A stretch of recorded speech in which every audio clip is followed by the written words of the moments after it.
Buenas tardes, hermanas. Es un gusto y un tremendo placer estar con ustedes y el privilegio de poder abrir la Biblia con ustedes, de compartir esta última sesión.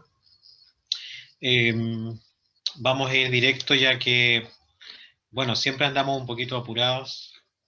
Hay mucho material y estoy seguro que se me va a quedar mucho en el tintero, pero vamos a tratar de ir al meollo de la clase de hoy, de la sesión de hoy. Quiero que vayamos a Filipenses capítulo 2, versículos del 6 al 11, que va a ser nuestra lectura ancla del día de hoy. Filipenses capítulo 2, versículos del 6 al 11, uno de los pasajes más conocidos y sin duda el favorito de varios, al menos uno de mis pasajes favoritos que siempre constantemente tengo que estar recordando.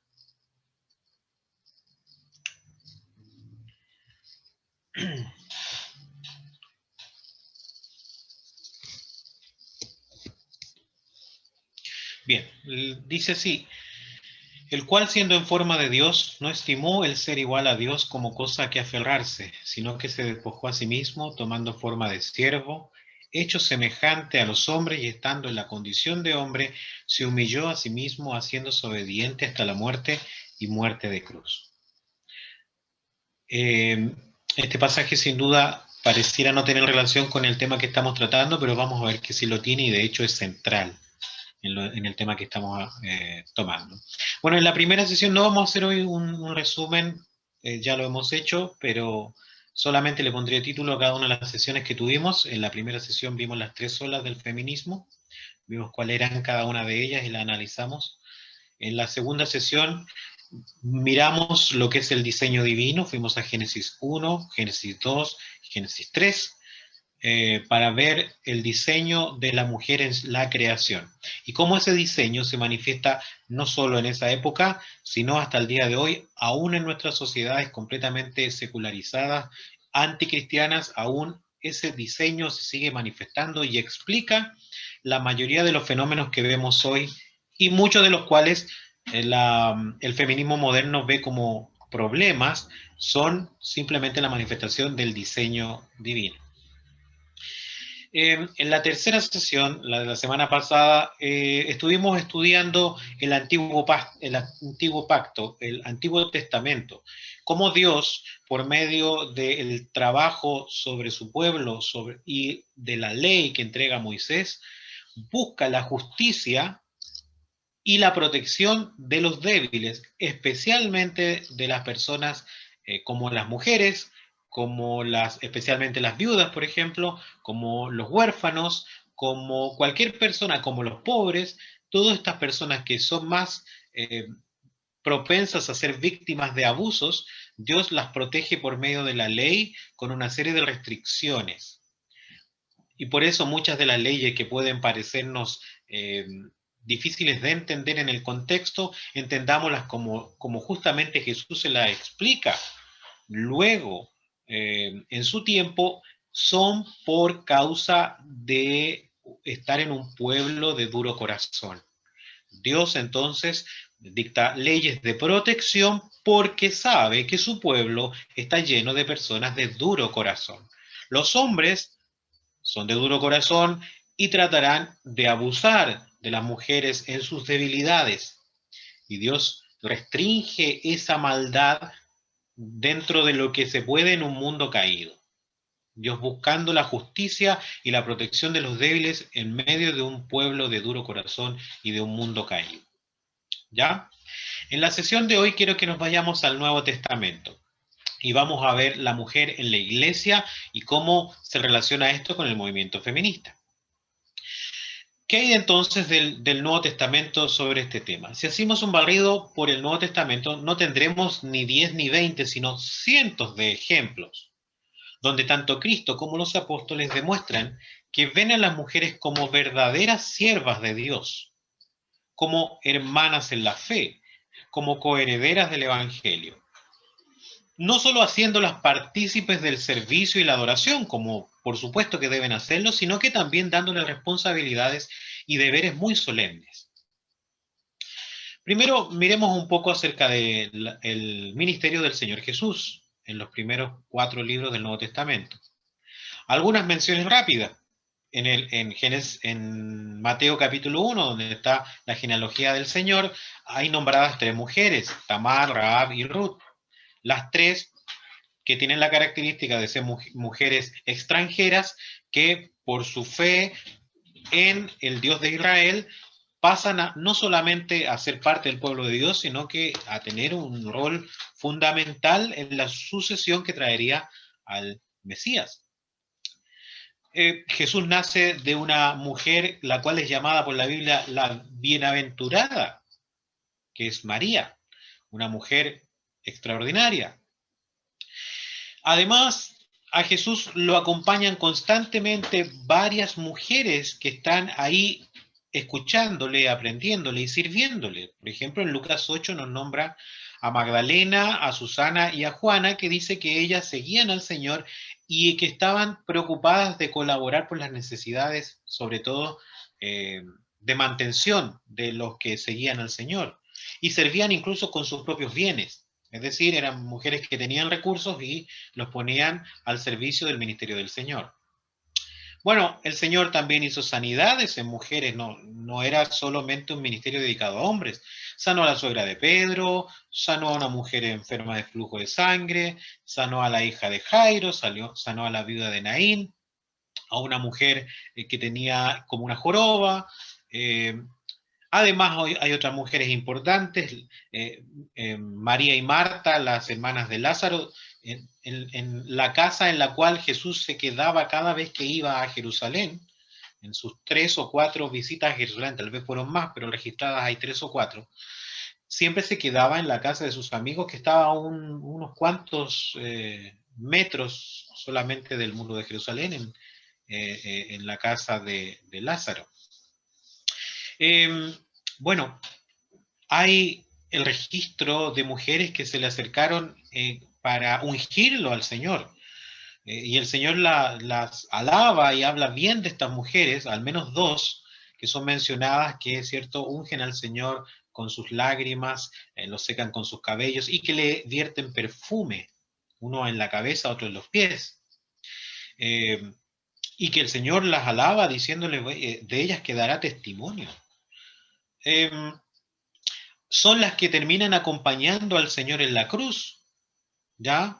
Los discípulos, mientras están cada uno arrancando por su lado, miedosos y temblando, las mujeres están ahí, llorando a los pies de la cruz. Y son las primeras testigos de la resurrección. El misterio del Señor está rodeado de mujeres. Pero hay 4 pasajes que quiero que simplemente nos detengamos un poquitito más.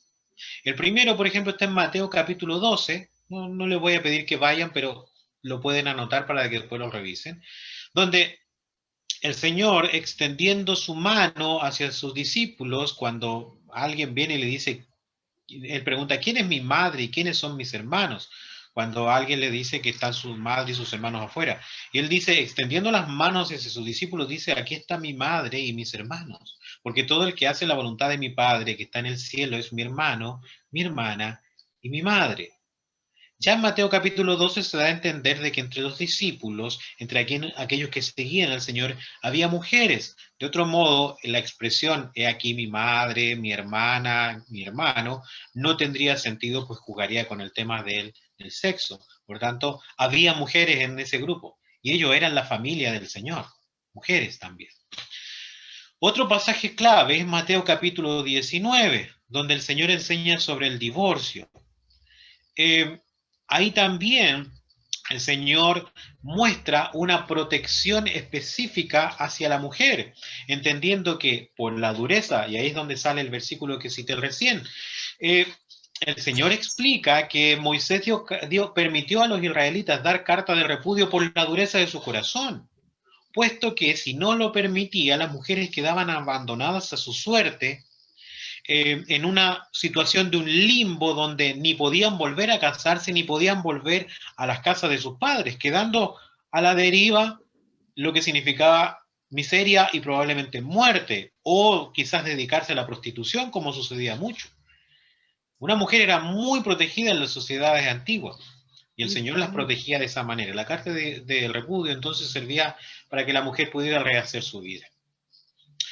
Y es curioso, mirando ese versículo, por ejemplo, que el feminismo hoy día pide igualdad y que consideraría machista que se trate de proteger a la mujer, ¿ya? Sin embargo, eso es justamente lo que hace la ley actual. La ley actual tiene bastantes beneficios para la mujer, dándole cierta ventaja por sobre el hombre. Y en cierta manera eso puede ser bastante justo, ya que están en una debilidad mayor.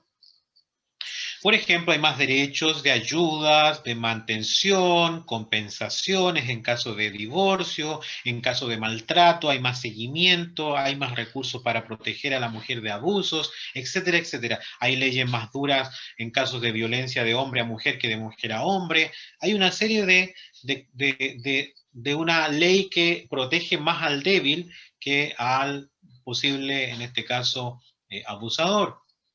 Y claro, la ley actual en parte está basada en la ley de Dios. No porque nuestros legisladores sean cristianos, sino porque la ley de Dios está en el corazón de cada uno de nosotros. La ley ha sido escrita en nuestros corazones y por tanto, cuando pensamos en lo bueno, mucho de lo que es la ley, de la ley de Dios se nos viene a la mente. Por eso consideramos que maltratar es malo, dañar a un niño es malo, ese tipo de cosas hasta las personas más depravadas siguen creyéndola porque Dios ha colocado esa ley en nuestro corazón, de modo que cuando una nación hace una ley, muchas veces ella se basa en parte en la ley de Dios. Bueno, Dios no solamente protege al débil, sino que además cuida el corazón de los participantes, cuida la parte débil y trata de reparar el daño, no dejándole ahí a solas, como diría Beauvoir, libérense de esta cadena, divórciense, hagan lo que quieran, vivan una vida de descontrol sexual como ustedes piensen, y no se preocupen de nada porque eso las hará más felices. No, no, no. El Señor sabe que esa situación es estresante, dolorosa, psicológicamente fuerte y además económicamente dañina, de modo que el Señor protege a la mujer. Otro pasaje clave está en Juan capítulo 7 y versículo 7 y 8, donde nos cuentan la historia, probablemente muy conocida por usted, de la mujer adúltera que llega a los pies del Señor porque es traída por una turba que exige al Señor que dé un veredicto y que la juzgue, porque fue sorprendida en adulterio. ¿Ya? Y es curioso que citan la ley de Moisés, y era correcto. En Levítico capítulo 20, versículo 10, por ejemplo, tenemos la ley que estudiamos la vez pasada, que decía que aquellos que eran sorprendidos en adulterio debían ser apedreados. ¿Ya? Sin embargo, lo curioso es que parece que solamente lograron agarrar a la mujer y el hombre debe haber salido corriendo. No sé si fue esa la situación o simplemente escogieron a la parte más débil para llevarla al Señor y para tentarlo. Sin duda, había maldad en el corazón de estos hombres. El Señor, sin embargo, le da un trato a esa mujer absolutamente ejemplar, ¿ya? En vez de tratarla degradantemente, eh, primero que nada, lo primero que hace es trabajar con los acusadores, ¿ya? Eh, y en vez de decir, no, ustedes están equivocados y no deben hacerlo, dice, bueno, háganlo, pero que parta aquel que esté libre de pecado, apelando a sus conciencias, que sin duda estaban absolutamente sucias. Por eso todos se fueron, pero ahora quedaba la mujer que realmente había cometido pecado. Y el Señor no va y le dice, ok, no te preocupes, todo está bien. O como es el lema de las iglesias modernas, no juzguen, que pareciera que cada vez que abren la Biblia, el único versículo que le aparecen es no juzguen. No, el Señor la juzga. Pero le dice, pero no te condeno. Y le dice, vete y no peques más. Termina esa vida, es una vida que no debes seguir. Cambia, deja de pecar. Pero le da una oportunidad de volver a comenzar una vida nueva. El Señor no vino a condenar al mundo, sino para que el mundo fuese salvo por él, dice el Evangelio de Juan. El Señor lo demuestra específicamente con una mujer que, sin duda alguna, de otra manera hubiese sido apedreada y la ley hubiera respaldado eso. Otro pasaje clave que usted sin duda habrá estudiado, y si no, le invito a que lo estudie, es Juan capítulo 4, donde el Señor se encuentra con la samaritana en el pozo, ¿cierto? Hay una serie de cosas que el Señor hace de manera extraordinaria que eran absolutamente fuera de contexto para cómo era la sociedad de la época. Primero que nada, hace algo que es ritualmente impuro, que es tomar del agua de la cubeta de una mujer samaritana. Además, él, conociendo el trasfondo de ella, no la evita, aun cuando su situación marital dice que ella está en abierto adulterio. Ya no era normal incluso que un hombre hablara con una mujer en público, ni siquiera si fuese su esposa. Se veía mal que un hombre hablara con su esposa en público. Los rabinos, muchos de ellos enseñaban que se perdía el tiempo si tú te dedicabas a hablar mucho con una mujer.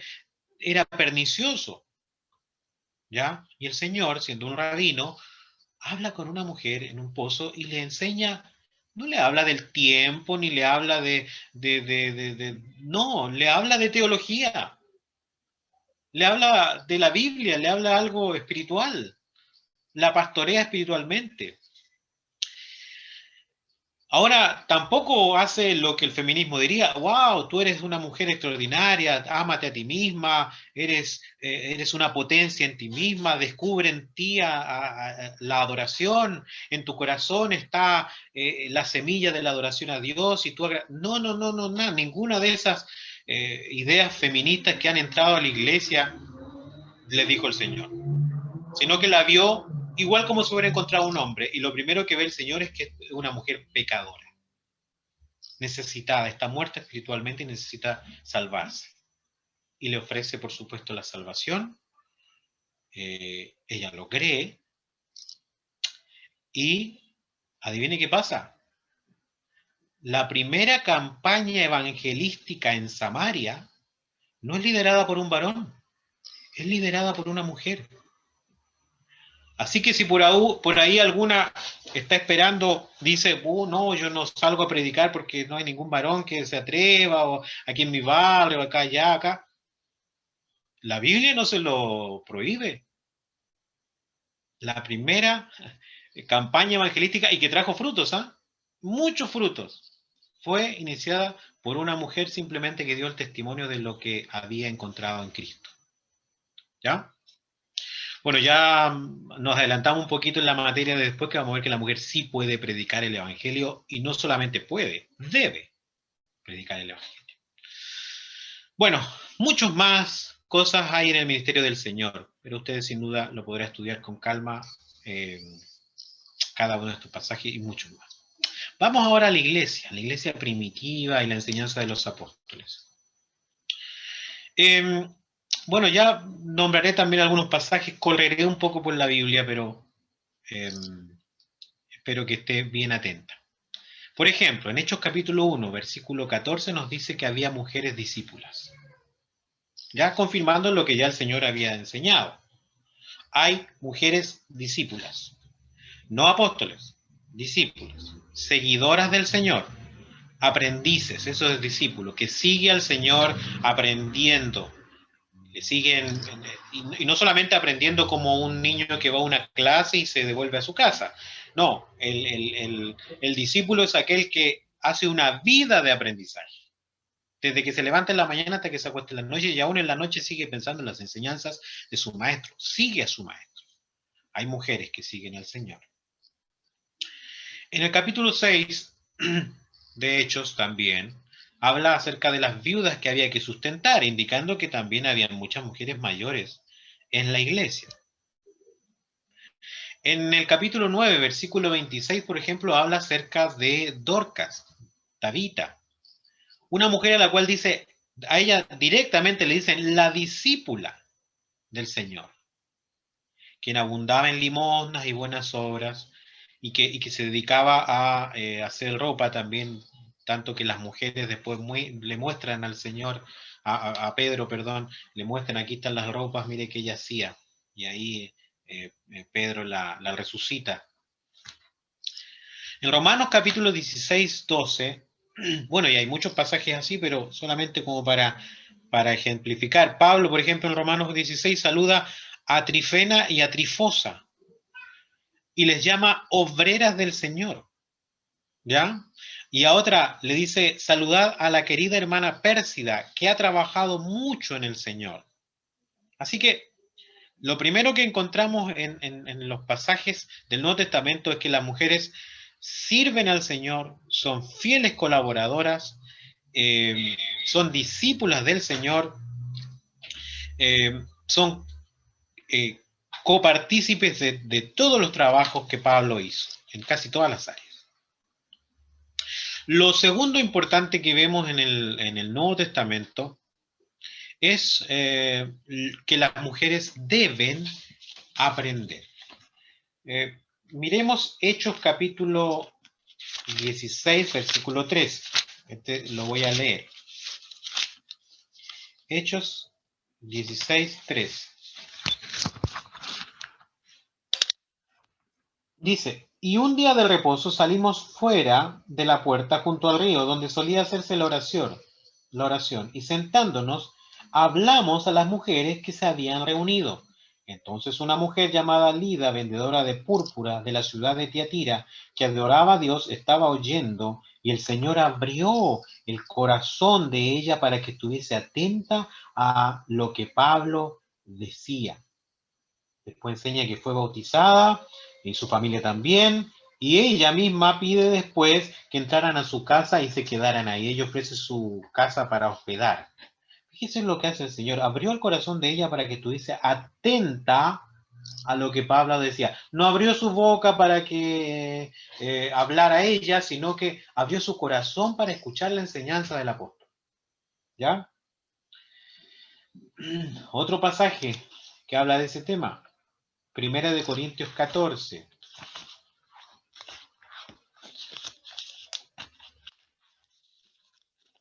Vamos a entrar en los pasajes más álgidos.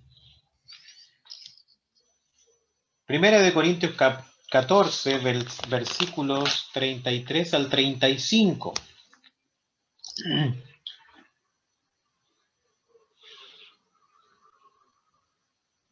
Pues Dios no es Dios de confusión, sino de paz.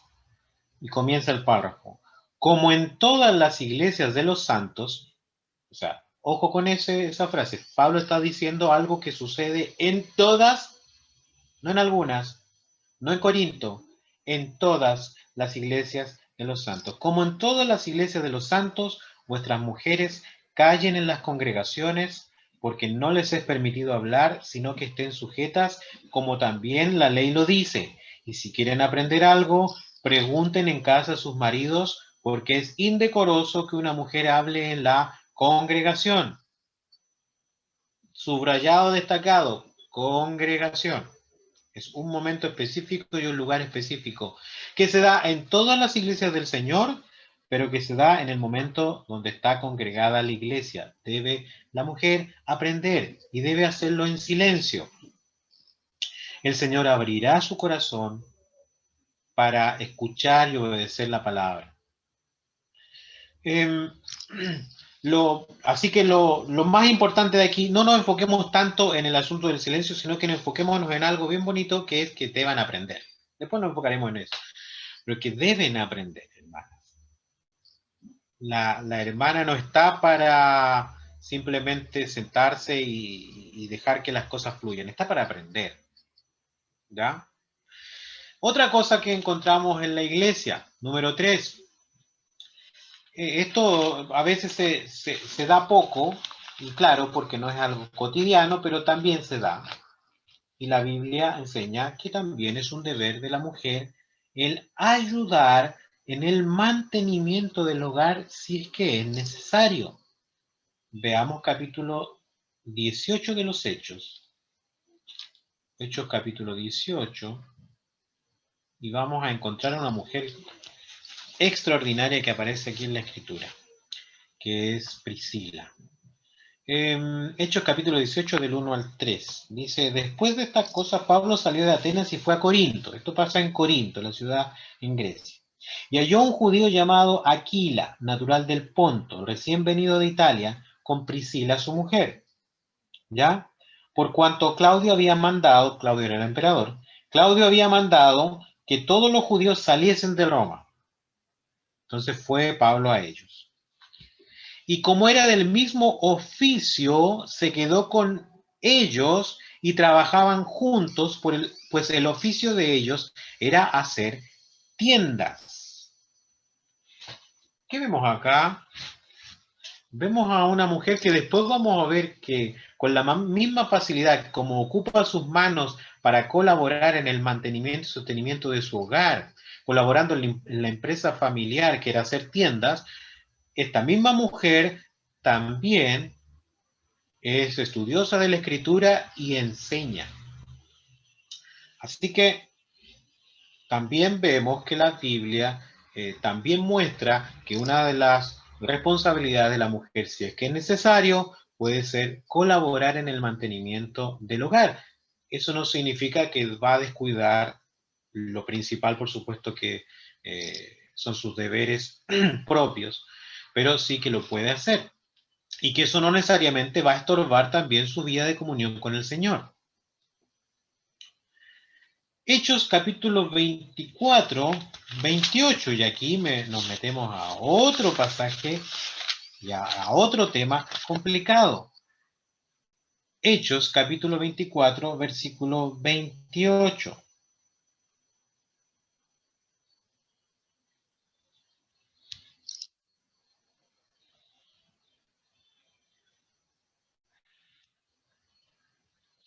No, llega hasta el 27. Voy a revisar después la... A ver, déjeme buscar.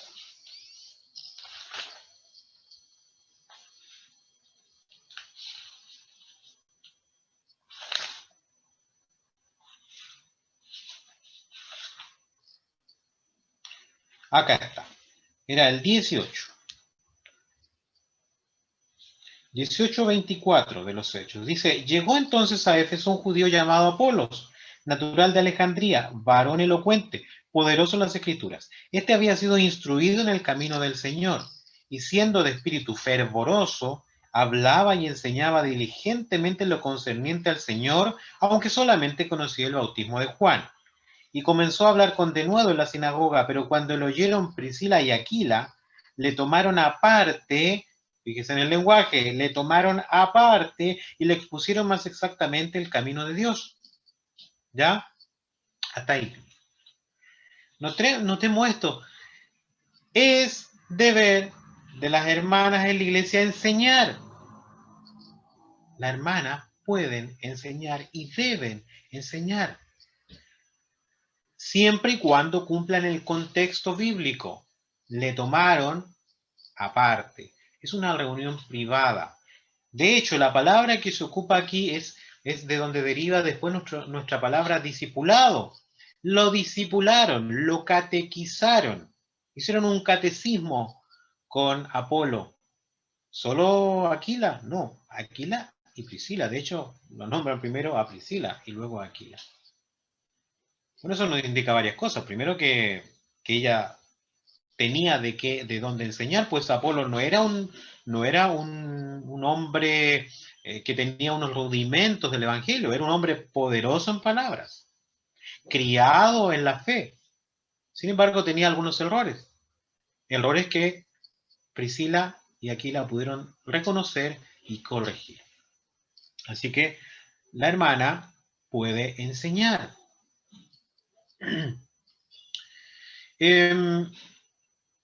Bueno, después tenemos, no anoté el pasaje, pero que debe adorar con decoro y modestia. Si me ayuda con el pasaje que habla sobre el pudor y la modestia, para no confundirme.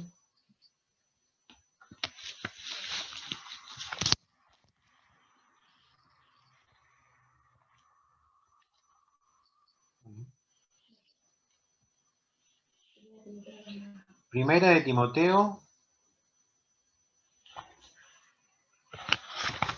2:9.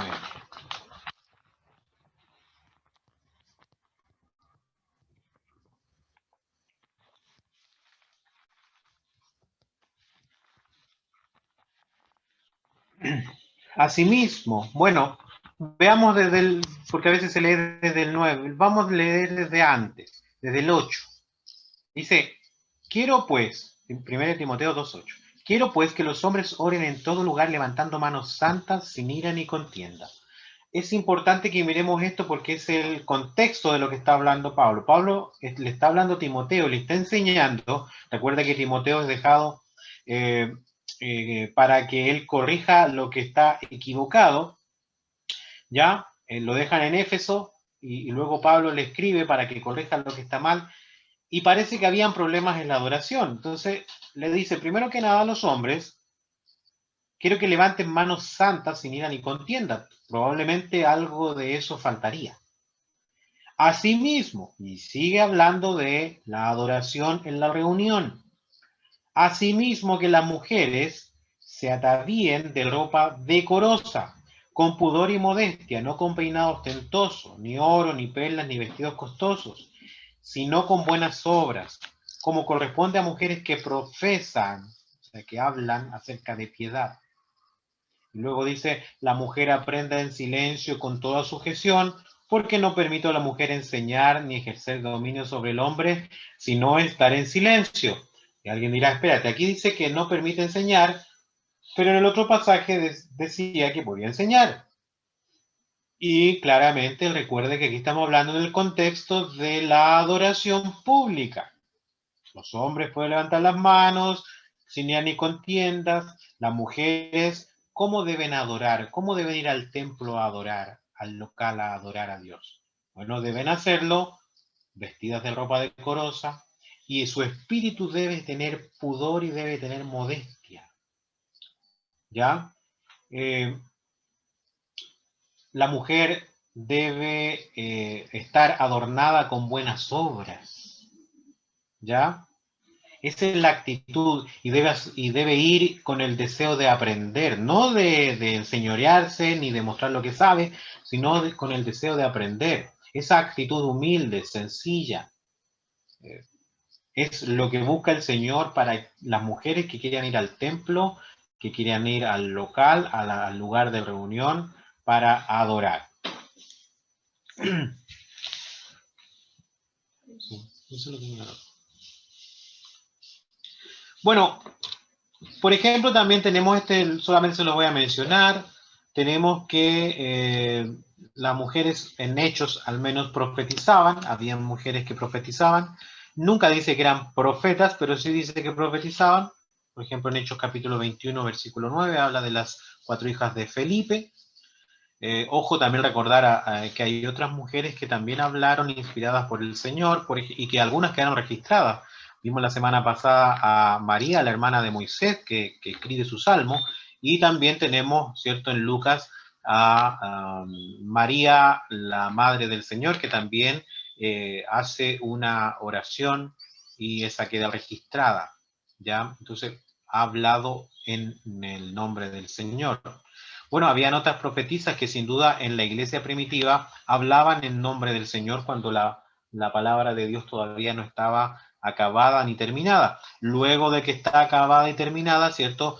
Ya la profecía pasa a ser, como enseña la Biblia, que es hablar de la Biblia, enseñar la Biblia, pues ya no hay nuevas revelaciones, ya la Biblia está contenido todo el mensaje de Dios y la mujer puede enseñar la Biblia de que se haga, insisto, en el contexto adecuado. ¿Qué otra cosa dice el Nuevo Testamento que debe hacer la mujer? Primera de Corintios 11.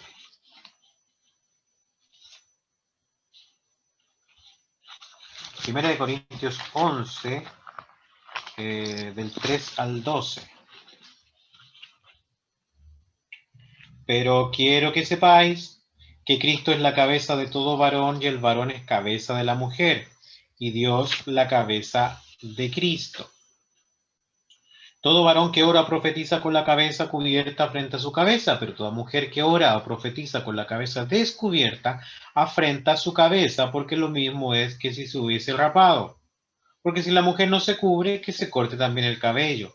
Y si le es vergonzoso a la mujer cortarse el cabello o raparse, que se cubra, porque el varón no debe cubrirse la cabeza, pues él es imagen y gloria de Dios, pero la mujer es gloria del varón, porque el varón no procede de la mujer, sino la mujer del varón. Y tampoco el varón fue creado por causa de la mujer, sino la mujer por causa del varón.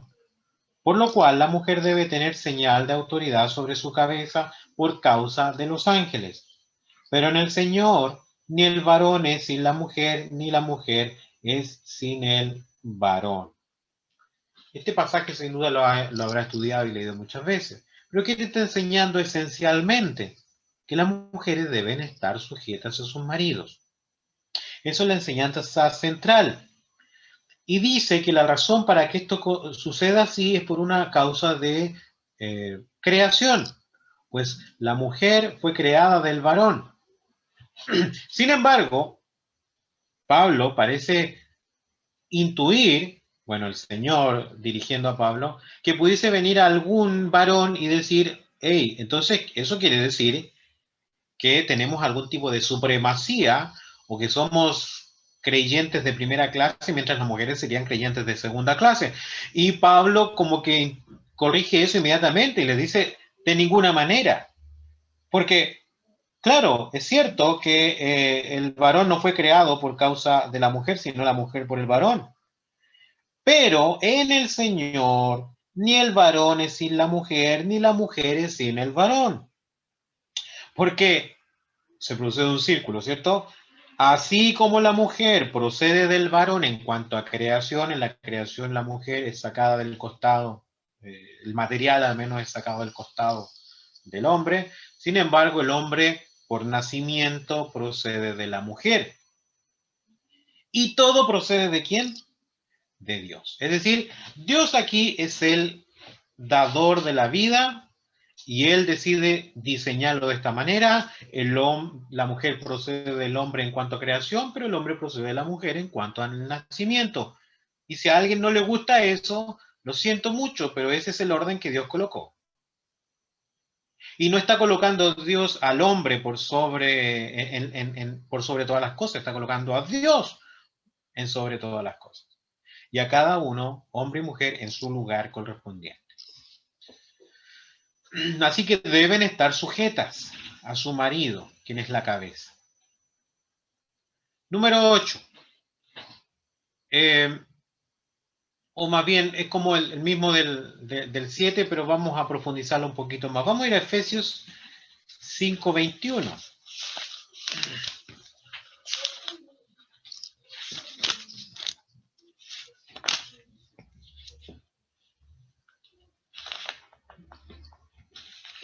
Aquí está hablando de una actitud cristiana.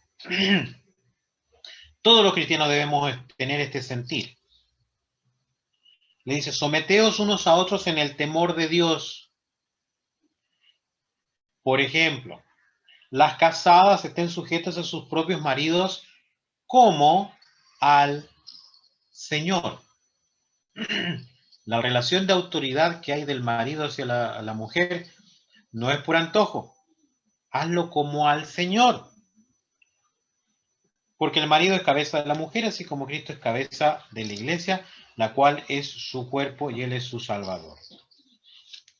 Así que, como la iglesia está sujeta a Cristo, así también las casadas lo estén a sus maridos en todo.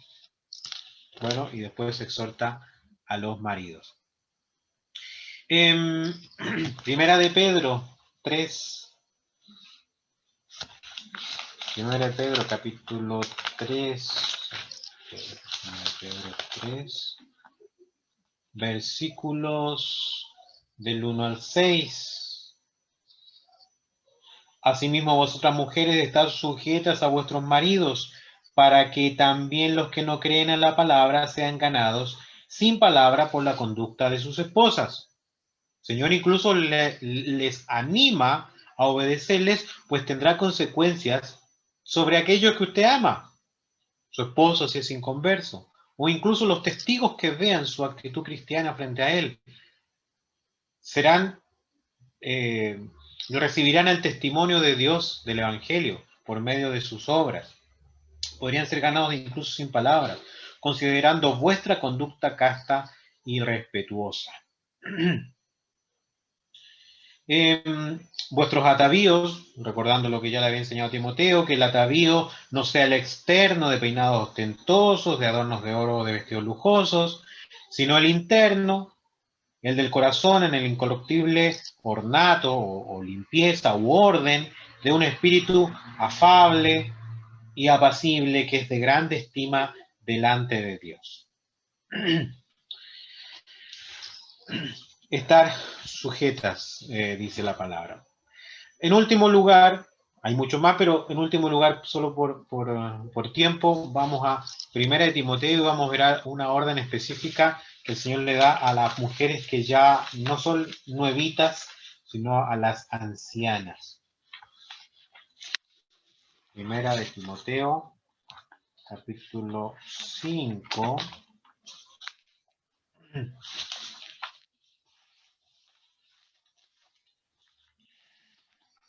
Bueno, hablando dice, no reprendas al anciano, sino exhórtale como a padre, a los más jóvenes como hermanos, y ojo con las ancianas, dice, a las ancianas como a madres, a las jovencitas como hermanas, con toda pureza. Ojo, honra a las viudas que en verdad lo son. Había que preocuparse por las viudas en la iglesia. Pero si alguna viuda tiene hijos o nietos, que ellos aprendan a primero ser piadosos con su propia familia, ¿ya? Entonces, aquí Pablo le enseña a Timoteo que las necesitadas deben primero ser auxiliadas por su propia familia, si es que las tienen, y si no, deben ser auxiliadas por la iglesia. Y recompensar a sus padres porque esto es lo bueno y agradable delante de Dios.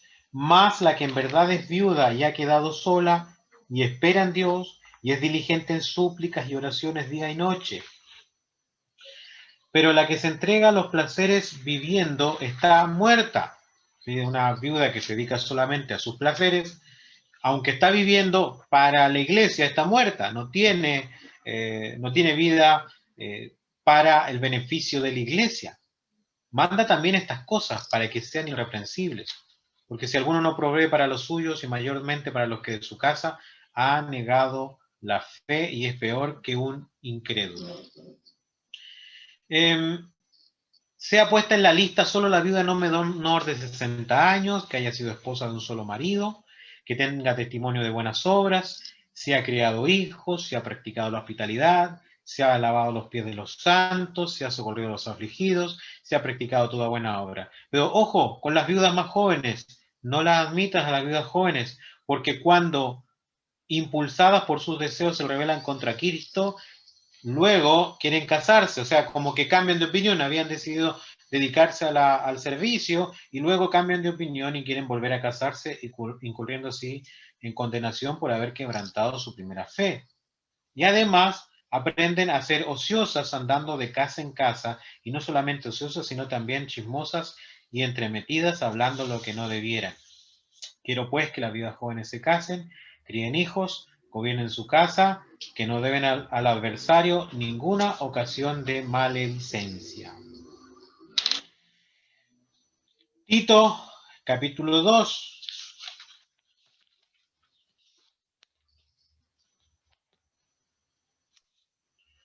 Versículo 3. Las ancianas asimismo sean reverentes en su porte, no calumniadoras, no esclavas del vino, maestras del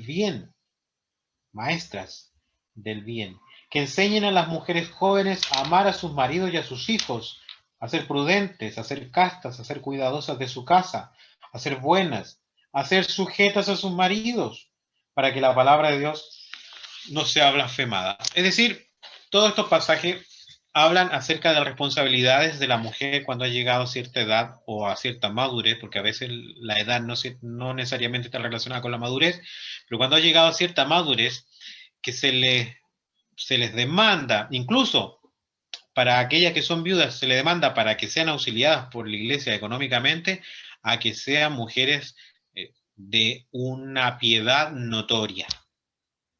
Mujeres santas dedicadas a la a las buenas obras, a las oraciones y a las súplicas, no a andar de casa en casa chismorreando o metiéndose en lo ajeno. Y las mujeres, las ancianas, deben tener el peso por enseñar a las más jóvenes a ser todo lo que, bueno, acabamos de leer, ¿cierto? Por ejemplo, a ser prudentes, castas, amar a sus maridos y a sus hijos, a cuidar de su hogar en general. No son pocos los deberes que son puestos en los hombros de ustedes, hermanas. Eh, Son sin duda colocadas en una posición de honra en Cristo, pero eso implica servicio, eso implica trabajo. Es cierto, ahora que hemos repasado corriendo, sin duda, y hay muchos más, los pasajes que hablan acerca de los deberes cristianos de las mujeres, no encontramos en el Antiguo Testamento matriarcas ni profetisas. Algunas sí profetizaban, pero no hay una profetisa de oficio, ni sacerdotisas de oficio, no en el Antiguo Testamento, ni reinas, porque si alguna por ahí tiene la duda, la reina Esther no era reina de Israel, fue reina en un país pagano. Eh, Ahora en el Nuevo Testamento tampoco vemos que Jesús haya enviado a apóstolas. Tenía discípulas, seguidoras, las cuales aprendían y servían y colaboraban, pero no envió apóstoles, apóstolas. Ninguna mujer escribió algún libro de la Biblia. Aunque algunas sí fueron usadas por Dios para hablar, ninguna escribió algún libro de la Biblia. Así que claramente vemos desde etapa a etapa que la Biblia nos muestra un patrón, que el liderazgo en estas áreas es entregado por Dios a varones. La familia, la iglesia, incluso la administración del poder del Estado, caen o debiesen caer preferentemente en manos del Estado. Yo diría, en las manos del varón. Eh, en la familia, claro que sí, en mandamiento de Dios. En la iglesia, claro que sí, en mandamiento de Dios. Y personalmente en esto quizás es una opinión y hay matices. Creo que también en el poder secular. Si miramos las características de los gobernantes frente a las características de las gobernantes, las características de los jefes frente a las características de las jefas, nos damos cuenta como el diseño divino muestra que el liderazgo normalmente funciona mejor en un varón que en una mujer. Este es un patrón que se da en la escritura y que se ve reflejado en todas las áreas. Hermanas, no es porque sean más pecadoras, es porque fueron diseñadas para otras actividades. Y ese diseño es para la gloria de Dios, para el bien de la iglesia, para el bien de la familia y para el bien de la sociedad. Como leímos, ¿cierto? La vez pasada en Efesios capítulo 4, versículo 16, cada uno debe trabajar en la actividad que le es propia. De esa manera todo el cuerpo, bien concertado y unido entre sí por las coyunturas, que se ayudan mutuamente según la actividad propia de cada miembro, recibe, ¿qué cosa? Recibe el crecimiento para ir edificándose en amor.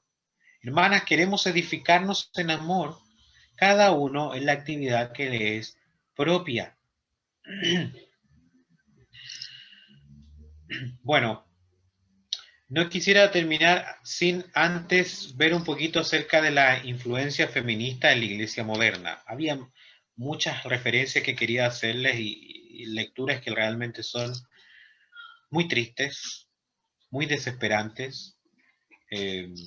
Mirar la iglesia moderna, ver iglesias tradicionales.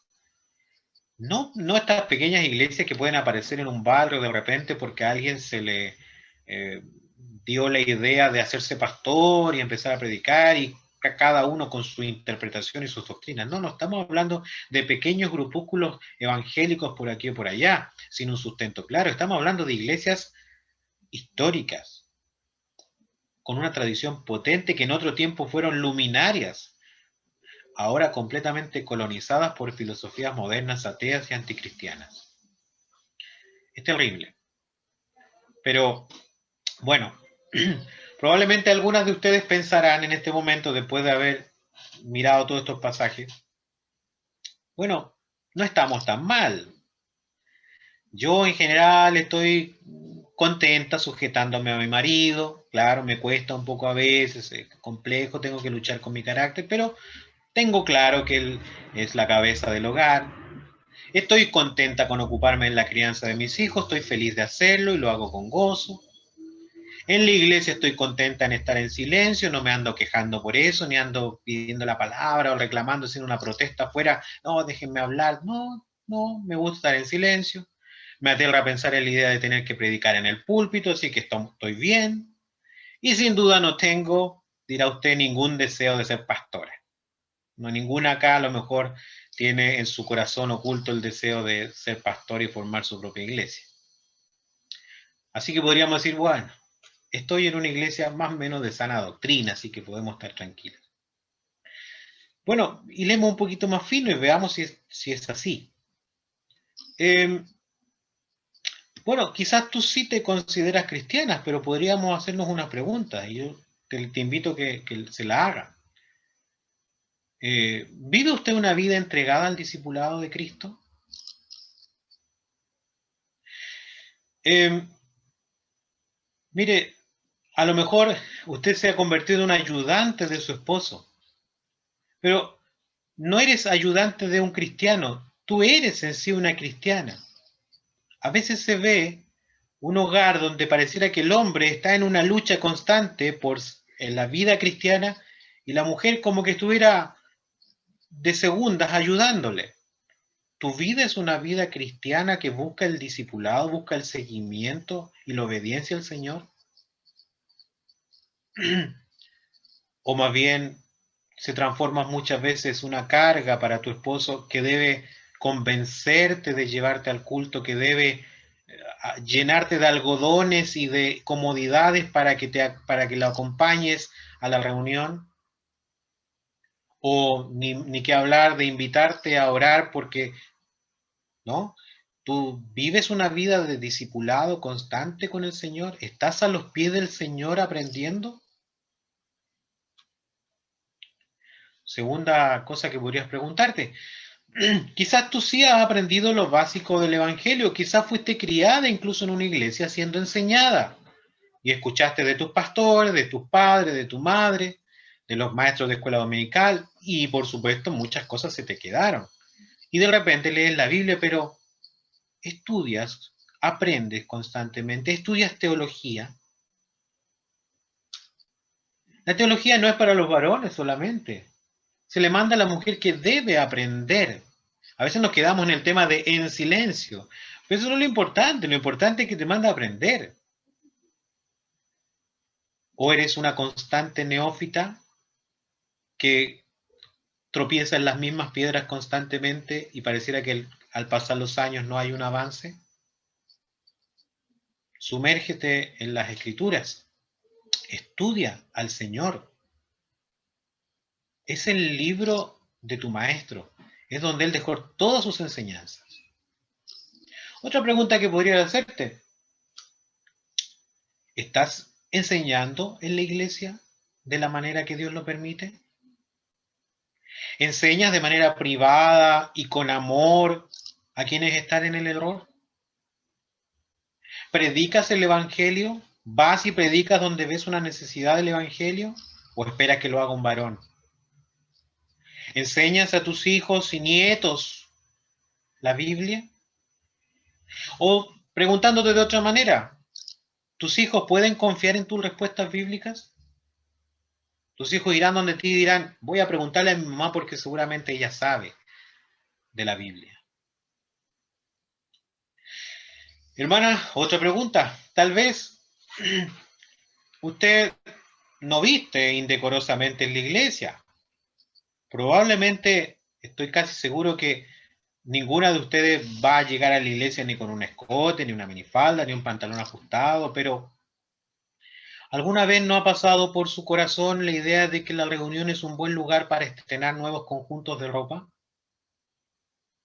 ¿O para lucir los resultados de la última dieta o de mis últimas sesiones del gimnasio? ¿Te preocupa de que aquello que los demás vean sea tu carácter afable? ¿Eso es lo que quieres mostrar en la iglesia?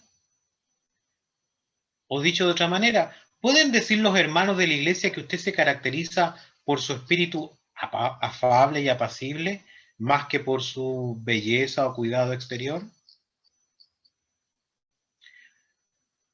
Otra pregunta para las ancianas. Quizás las ancianas son fieles en la iglesia, pero ¿sienten el peso de su deber de enseñar a las jóvenes?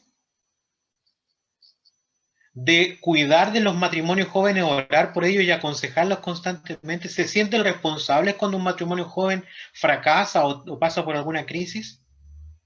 ¿Y se dedican a estudiar y a enseñar con amor a esas personas que están pasando por esa dificultad que probablemente usted sí pasó y aprendió en el Señor a resolverlo?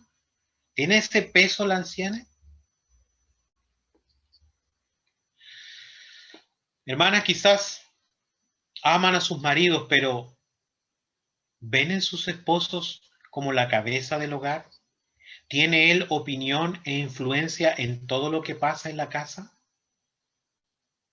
¿Está dispuesta usted a desistir de su plan y de su idea si su esposo se lo pide? ¿Lo respeta como respetas a Cristo? Otra pregunta, porque a veces los testigos son muy buenos de interrogar. ¿Tus hijos ven en ti que tú amas y confías en tu esposo?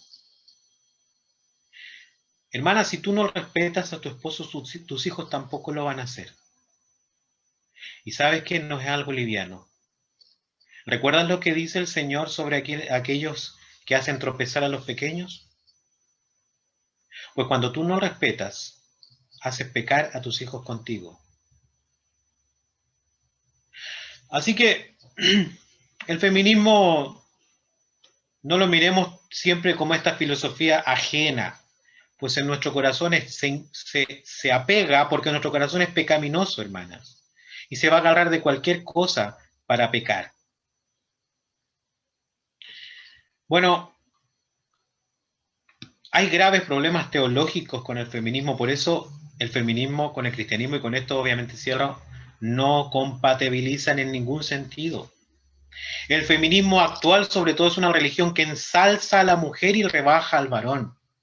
Pero la Biblia no es que haga lo opuesto, ensalzando al varón por sobre la mujer, no, eso es una excusa, o a lo mejor algún varón que por ahí quería aprovecharse. No, la Biblia no hace eso. La Biblia hace algo completamente contrario a los intereses egoístas de las mujeres como de los hombres. Rebaja al varón y rebaja a la mujer igualmente porque dice que ambos están caídos y son esclavos del pecado. Lamentablemente hay cristianas que creen y hasta enseñan que las mujeres son por lo general mejores cristianas, o que las inconversas mujeres son más receptivas al Evangelio, que incluso siendo inconversas son menos peligrosas que los hombres, menos pecadoras. ¿De dónde viene esa idea? ¿De la Biblia? No. El error del feminismo moderno no es tanto ver la maldad del hombre, porque claro que hay maldad en el hombre, claro que el hombre es malo por naturaleza, claro que es un abusador cuando tú le das el espacio, claro que cuando la esposa tiene un marido inconverso y no se hace respetar, probablemente él no la respetará. Probablemente si no hay leyes que frenen la maldad del esposo, el esposo será un abusador o será un aprovechador. Claro, si el hombre es pecador, sin eso no se equivoca el feminismo, el hombre es malo por naturaleza. Pero el problema es que el feminismo en su hipocresía pontifica a la mujer como si fuese un ser de luz, cuando está igualmente caída y depravada. Cuando el Señor te dice, esto puedes hacer, pero esto no, no es porque diga, el que lo hace es un súper cristiano y tú como eres una cristiana de segunda clase no lo puedes hacer. Dios te está cuidando a ti de ti misma, de tu propio corazón engañoso. La mujer es engañable. Esto es una tragedia para la iglesia, esta influencia del feminismo moderno. Pues en vez de llevar a las mujeres cristianas una vida piadosa, de servidumbre al Señor, de constante arrepentimiento, forma cristianas orgullosas de sus propias miserias, buscando a ver si pueden encontrar algún versículo bíblico para torcerlo, para hacer pasar sus vicios como si fueran virtudes. El feminismo las lleva a verse y a justificarse a sí mismas, cuando lo que debieran hacer es arrepentirse y pedir perdón por sus pecados, llevarlos a los pies de Cristo. Amadas hermanas, no hablo a mujeres mundanas porque estoy seguro que si alguna de ustedes lo fuese, jamás recibirían ninguna de estas palabras. Hablo a cristianas que creen que la palabra del Señor es la autoridad en su vida. Cristianas que aman y que quieren obedecer la palabra de Dios, que quieren honrar a Cristo. Hermanas, sinceramente, cuando ven estos versículos fuertes de amonestación, de reto, muchas veces Pablo siendo muy directo para declarar ciertos vicios de las mujeres en las congregaciones a las cuales le escribía, entiendo que produzca un dolor, un ardor. Lo mismo pasa cuando el Señor nos reprende a los varones por nuestras propias miserias, que no son pocas, ni son menos. Es tu yo personal que gime de rebeldía ante Dios.